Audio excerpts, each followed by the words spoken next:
Hi, I'm Arlene, I'm Yin Yin and I'm from Durian ASEAN. from Liu FM.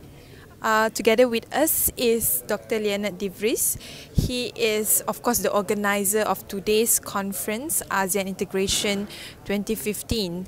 So, Dr. Leonard, my question about today's event, which is focusing more on much on the awareness of the opportunities of investing, the opportunities lay around in ASEAN, especially ASEAN economic community. Right. So the question is why the awareness level, especially among the business community, is still very low.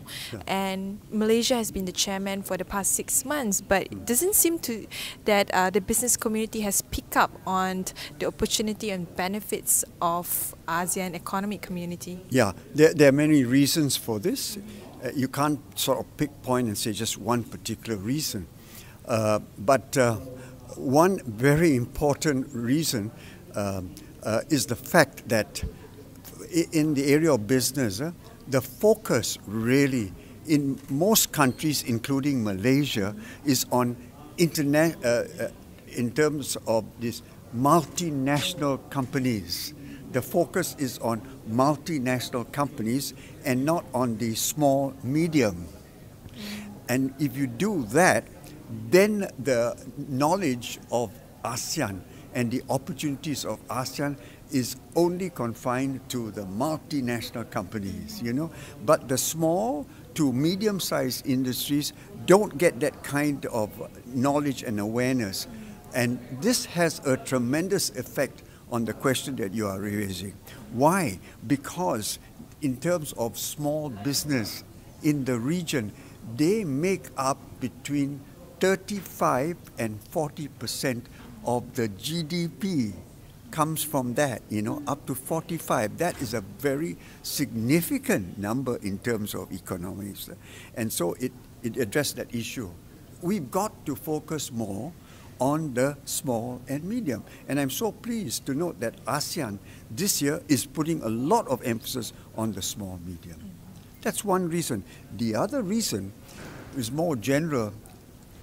Our pupils in schools and universities are not taught anything about ASEAN. So if you don't teach, in primary and secondary schools, just begin, the understanding of the region is nil.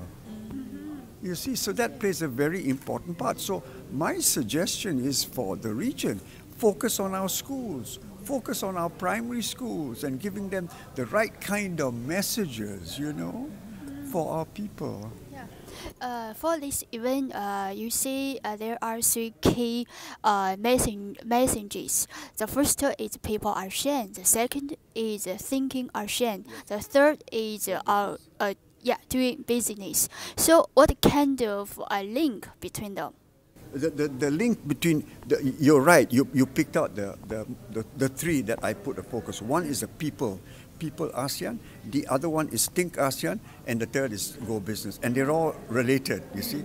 But, in life, we need to have punchlines, And, if the people after this conference, only one day, if you get those punchlines, people ASEAN, that means I've got to go into business. For the past 48 years, everybody thinks that ASEAN is only about governments, and they still do. Because in the workshops that I was just chaired just now, everybody's talking about, governments between their government. But you can't think of governments to do that. I'm so sorry you come from China. But, it is the people that do it. People do it. And why people? Is because people, if the people are involved, then there's sustainability. You know what I mean? Sustainability, that means there's continuity.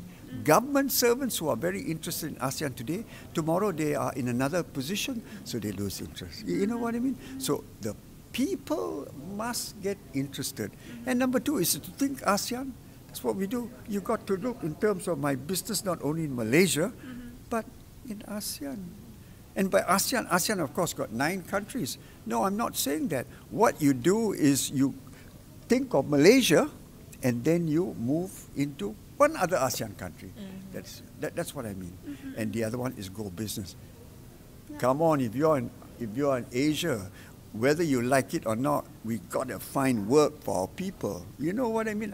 I'm really looking at work for our people. So that's the two reasons, yeah. Yeah. Thank you very Thank much. you. Okay.